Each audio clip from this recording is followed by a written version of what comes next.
तुम्ही म्हणाल आता यो काय विषय. नमस्कार मंडळी, स्वागत आहे आजच्या मिनी ब्लॉग मध्ये. आज होता आमच्यात मुंजीचा कार्यक्रम. सुरुवातीला पूजा करून यांचे केस कट करून घेतले. याच्या मनात चालू होता आता काय आपल्याला टक्कल केल्याशिवाय सोडत नाही. याच्यानंतर आमच्या छोट्या सरकाराचा नंबर आला. केस कापून झाल्यानंतर हळदी लावण्याचा कार्यक्रम झाला. डोक्यावरती स्वस्तिक काढून आम्ही निघालो देवदर्शनाला. अक्षता पडायच्या आधी आपल्याला देवाला जाऊन यायला लागते. मंदिराजवळ थोड्या फटाके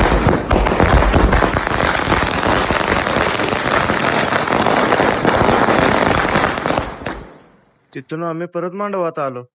पायावर पाणी घालून आत घेतलं. मांडीवरती बसवून घास भरवण्याची परंपरा चालू होती. दोघांना पण जेवायला घालून आम्ही अक्षदाला उभा केला. अक्षदाला पण भटजी बुवांनी सुरुवात केली. सर्व पाहुणे आणि मित्रमंडळांनी अक्षदा टाकून आशीर्वाद दिला. त्यानंतर होम हवन झाले. होम हवन झाल्यानंतर जिकडे जेवणाला पंगत पडली. जेवणाचं नियोजन पण विषय हार्ड केलता. आता म्हणलं आपल्याला पण जेवायला लागतं. तवर इथं काकाची लाडकी आधीच जेवायला बसलेली. मला म्हणते काका मला पण व्हिडिओ मध्ये घ्या. त्यात आम्ही कधी जेवायला लाजत नाही कारण आपल्याला आधी पोटभर लागते. तवर घोड्याचं पण आगमन झालेलं. आल्या आल्या घोड्यानं पण नाचायला सुरुवात केली.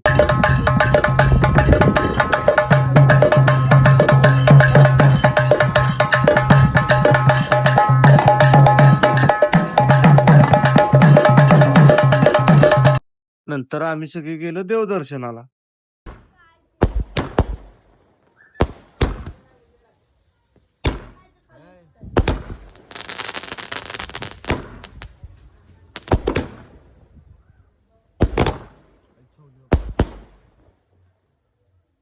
देवदर्शन करून आम्ही परत निघालो घरी.